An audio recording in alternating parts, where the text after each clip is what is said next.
Next thing.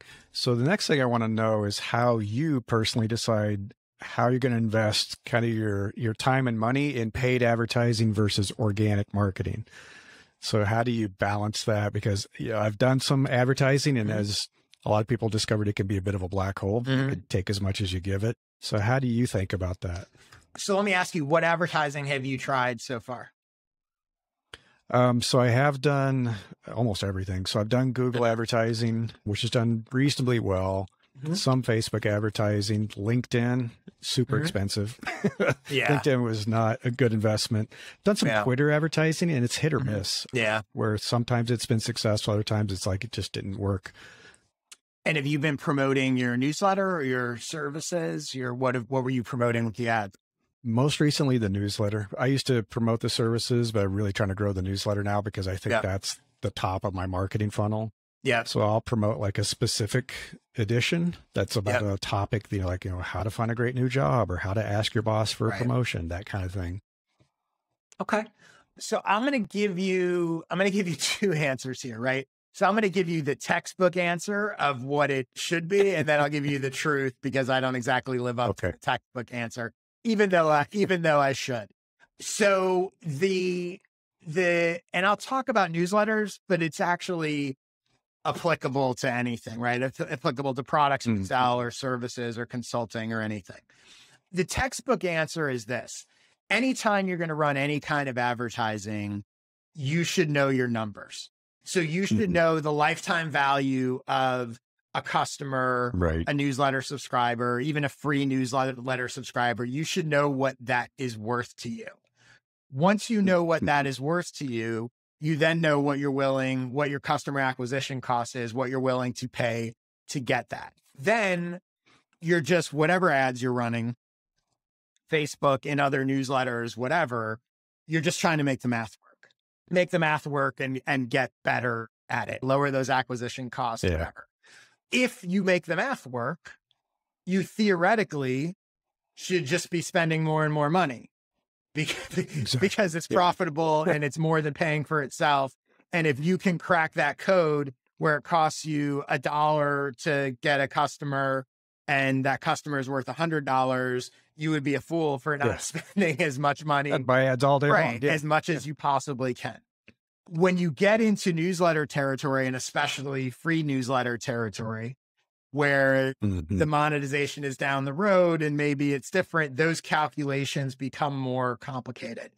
They still certainly can and should be done. Again, this is why I'm giving the textbook answer, right? The textbook answer is you should be figuring that out, and that's going to define for you how much you're spending and how much versus how much you're doing organic and all of that.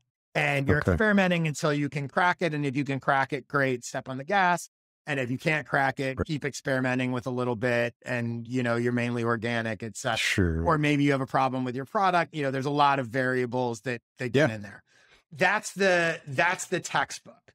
The truth is, I've tried to do some of that math. My newsletter is free. I make money from a variety of sources, ads in the newsletter, paid info products, and consulting. So I've sort of at a very basic level totaled that up. And it fluctuates, right? Some months are better than others and whatever. So, but I've kind of ballparked that to sort of go, all right, well, roughly this much for a subscriber makes sense for me, to a point that I feel like I can justify it.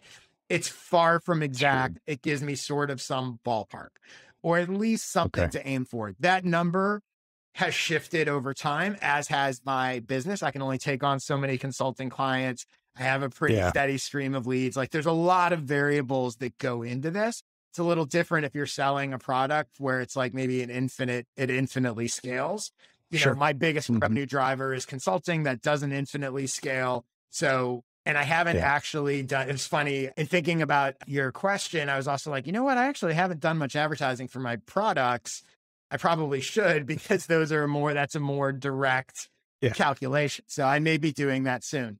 My experience with most of what I've done is organic, but my experience with paid is I've been running my newsletter for about 6 years now. In the early days, I'd say those first couple years, I was running Facebook ads a decent amount to help me grow in the beginning. Then prices got more expensive. I got more and more annoyed with just Facebook in general and don't love giving them my money. So I sort of scaled way back on that and really didn't run ads for a few years. It's been a little while since I've done those. I've experimented with Twitter ads often. I've never been able to get them to really work. Unfortunately, I love Twitter as a platform, but haven't really been able to crack it. I haven't done LinkedIn, but I know it from anyone I've talked to that's done LinkedIn, it's crazy expensive. So I'm not surprised to hear you say that. I have bought ads in newsletters and love those in general. They can be hit or miss depending on the newsletter, depending on a lot of factors. I think there are a lot that are overpriced. There are also some that are underpriced. I know from my own newsletter that people have gotten a lot of value from ads in mine. I know they work. And so there are some newsletters that I have bought in and do continue to buy in somewhere between sporadically and semi-regularly. That is, and again, all this depends a lot on who you're trying to go after or whatever, but that is right now the sort of bulk or the majority of any paid that I'm running, which again fluctuates. It's not unusual for me to spend a couple thousand one month and then spend nothing the next. Like I've been very sort of all over the map with it. But newsletters, I think at the moment are sort of the best investment, especially if you're trying to grow a newsletter and you can find the right audience and market fit. The other thing I would say is, and these don't cost money, but cross promotions have been really successful if you can find people, especially if you have an audience and you can find people that it fits, even if they don't have a huge audience. They cost nothing other than a couple of emails back and forth. And so I think that's a really good, it's technically organic, but I think really effective. And I've had a lot of success with those. So I think to kind of sum it up, I mean, my big takeaway is you're right that it can be a black hole.